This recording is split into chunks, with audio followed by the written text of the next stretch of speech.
I don't know. Anyway, let's look into, if you guys have not heard, there's like AI data centers getting put up everywhere, and they're like, some of them are like the size of a small state. They're absolutely huge. They use all the water in the surrounding area and pollute it. It's like insane. It's super dystopian. Super dystopian. And then it's like all the property value around those areas are just going to plummet because it's like a train that never stops going.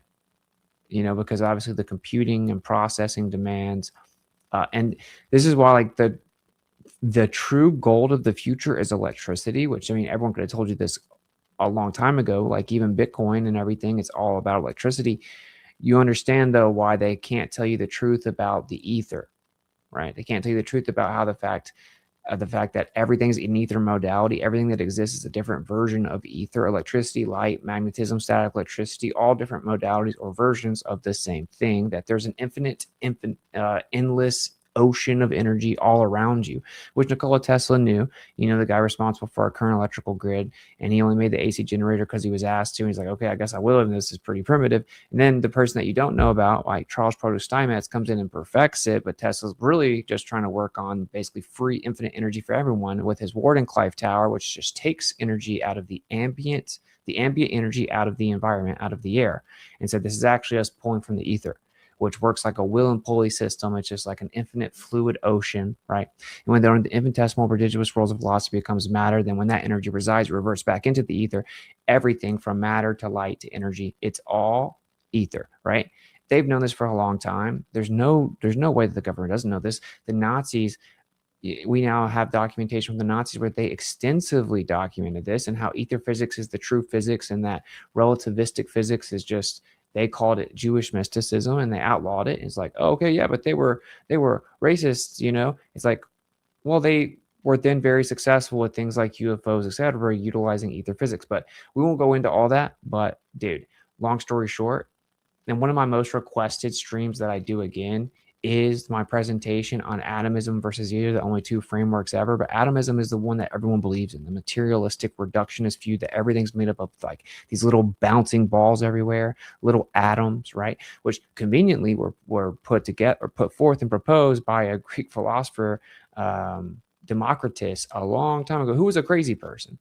He was a crazy person who just so happened to say that everything is made of these little indivisible balls, and atom means basically indivisible, right? And it can get no smaller. And they end up saying they're subatomic particles because they saw all kinds of little vortices underneath that, et cetera, et cetera. And they try to call those little balls. The thing is that if you're a materialist and you think there's nothing outside the material world, then you have to just claim everything is matter. So then you have to say, well, then it's made up of little bitty pieces of matter on the smallest scale, right? And so basically they believe there's this cult of bombarding particles, everything is bouncing everywhere, and that's just not reality. It's just simply not reality, right?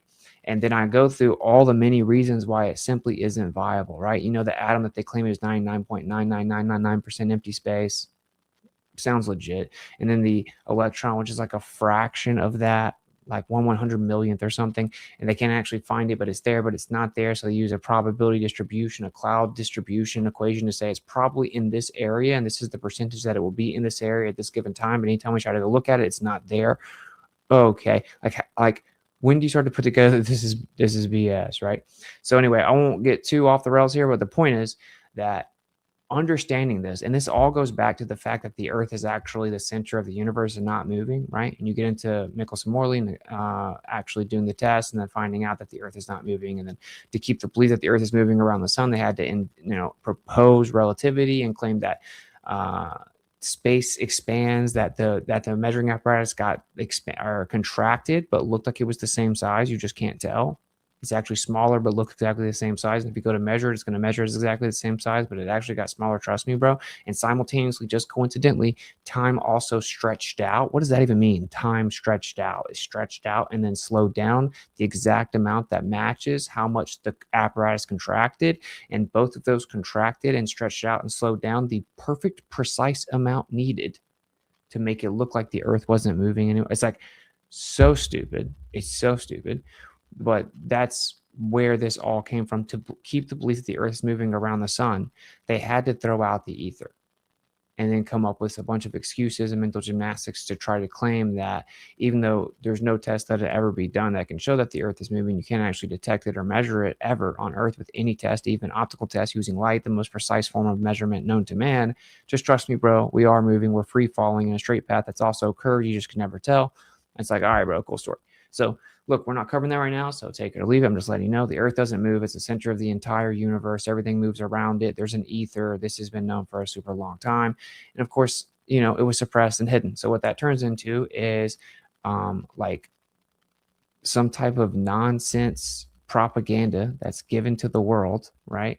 To the masses to brainwash them. And it's this idea that we're this tiny speck of dust in this ever expanding universe of nothingness tucked away in this insignificant corner, and we're free falling through an infinite vacuum, and that everything is made of matter and, you know, space and time bend and warp and all this stuff, right? And there is no ether. And so electricity is just like little bitty balls moving in a line and blah, blah, blah, blah, blah, blah, blah, blah, blah. Okay. This is so important. There, you have to understand, people wonder, like, out of all the stuff that's covered, why do people talk about some of the most heinous stuff in the world and they're not censored? They're even promoted and amplified. But then people that are over here just talking about cosmology, and specifically the people that talk about it in any type of articulate way that actually can back up what they're saying with sources that actually have a grasp of the topics, why are they so heavily censored? Why would Austin be getting debanked?